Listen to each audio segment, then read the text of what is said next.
So I think, when we say that this is a white cataract, we are mainly looking at the color. But when you talk about the texture of the white cataract, I think of them in like three main groups.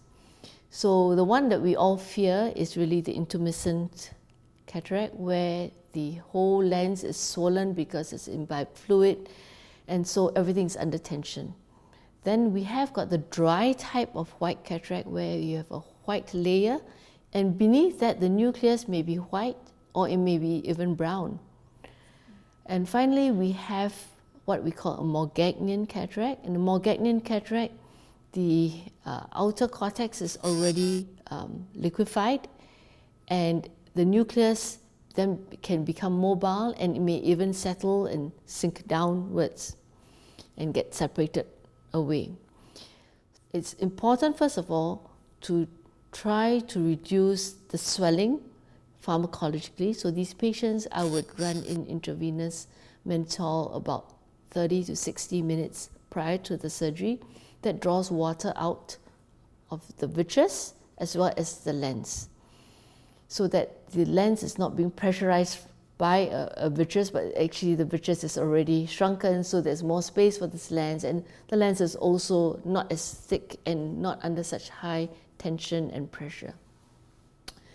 Of course, if we're going to give anesthetic, we make sure that if we're giving anesthetic around the eyeball, that there isn't too much given that is going to exert pressure and cause the capsule to rip the moment the laser hits.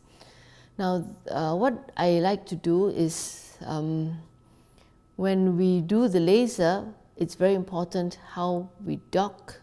Okay, we want to make sure that docking is good so that the laser actually approaches the capsule simultaneously, so that it doesn't puncture one part and allows the lens material to decompress very rapidly, and that would actually cause an extension of this in an uncontrolled manner. So once you've done these things, you've done the proper docking, and you'll be surprised actually you have got actually most often a very safe capsulotomy. Even if it is not complete, it's a matter of just staining to see where it's not complete and how broad is the attachment, whether it is just minor microadhesions that can be pulled radially, which we call tags. We radially pull it to just distract it, and this will be complete and is safe and is strong capsulotomy. Or it's areas that are broader, that are what we call bridges, that we have to actually tear like a capsulorhexis, and the maneuver would be similar. Now, in some of these white mature cataracts, we may see subcapsular fibrosis, or really fibrotic tags, or even calcification. So that's important to note when you see the patient in the clinic, because when we see that, we would want to increase the laser energy so that it can actually penetrate. Really, at the time of surgery, staining the capsule is very important, because very often some of this liquefied material may have spilled out and we are not sure that the capsulotomy is complete. And once we have actually washed it out and we can see with the vision blue exactly where it's not complete, we can usually complete it very safely. And what is interesting is that even if the capsulotomy is not complete, perhaps it's because when we do the laser, we are joining it in an arc fashion, right? So you have segments of arc. There isn't a tendency to rip out. Unlike when we puncture it manually with a needle, we actually have got a little slit of a puncture. We like to think of it as being round, but not really. It's actually a little slit because we have a bevel of a needle. And that gives you that leading edge that makes it tend to rip out. So I find that actually with the white cataract, and even though it's under high pressure, it's intumescent, we may have very, very shallow anterior chambers. With the femtosecond laser, I have not seen a radial rip out. Okay, it's just, if anything, it's just incomplete. And there have been a few papers that have been published on white cataract, and some describe like 50% of incomplete capsulotomies, and in a study that recently I completed, our incomplete capsulotomy was 17%.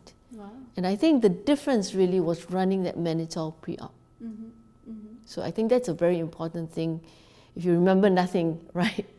That's the most important take-home message, that you actually try to decompress the patient pharmacologically before you treat them with the laser.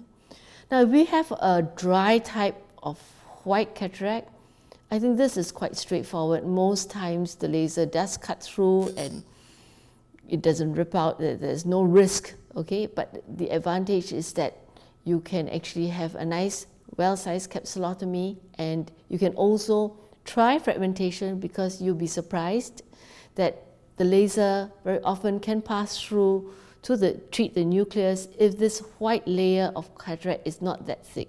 So if you have a white and a brown kind of cataract, it's really an advantage to even perform fragmentation. In fact, in the study that I mentioned that I just completed, we found that about 2/3 of our nuclei were actually fragmented. Wow. So it was a surprise. I remember why I wanted to study this, because whenever I showed my videos, you know, someone say, "You mean you fragment?" And yes, it's actually cut. You know, how come it can be cut? Because very often the nucleus is not always just white throughout. There's often a brown tinge, and that actually somehow or the other allows the laser to just pass through and cut it. Then we have the third kind, which we call the Morgagnian cataract. My experience with Morgagnian cataract is not that good. Okay, so fortunately, Morgagnian cataracts are actually a more advanced stage of the white cataract that has been from mature cataract, it's become hyper mature, and then it's beginning to resorb. So it's really, you know, an advanced stage of white cataract that we don't see so commonly. So this bag is really a bag of liquefied cortex, and it is far more liquefied than the intumescent lens, which is a bit thicker in consistency. So these lenses often are not really under high pressure. In fact, if you look at the OCT, you'll find that the anterior capsules are quite flat, but they may have a lot of subcapsular fibrosis and calcification. So the problem with these is that the moment the laser punctures them, the fluid, being more liquefied than in an intumescent lens, actually rapidly escapes. And firstly, it would block out, right? The anterior chamber is all this milky stuff, so the laser cannot pass through. Secondly, because it rips out, it allows the fluid to egress into the anterior chamber so rapidly, the lens actually, the anterior capsule position suddenly drops. Okay, and what happens is that because the laser is performed from within the lens forwards as it cuts the capsule, because of the sudden change in position of the anterior capsule, basically it bypasses treating the anterior capsule. So you'll find that these Morgagnian cataracts, when you stain the capsule after the laser cut, it's usually only like half cut. Okay, because it actually decompresses so quickly that it would actually have missed treating the anterior capsule.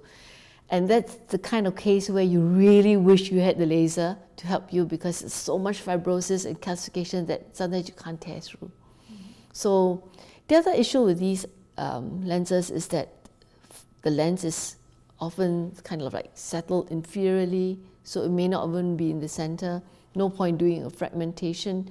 And because you actually change the position of the anterior capsule, when you want to treat the nucleus, even if there's something worth treating, the fragmentation for the nucleus that's been planned may actually overlap the new anterior capsule position. And if your fragmentation actually extends beyond the capsulotomy diameter, you may actually your cuts may actually go through the anterior capsule, and you would have shredded it.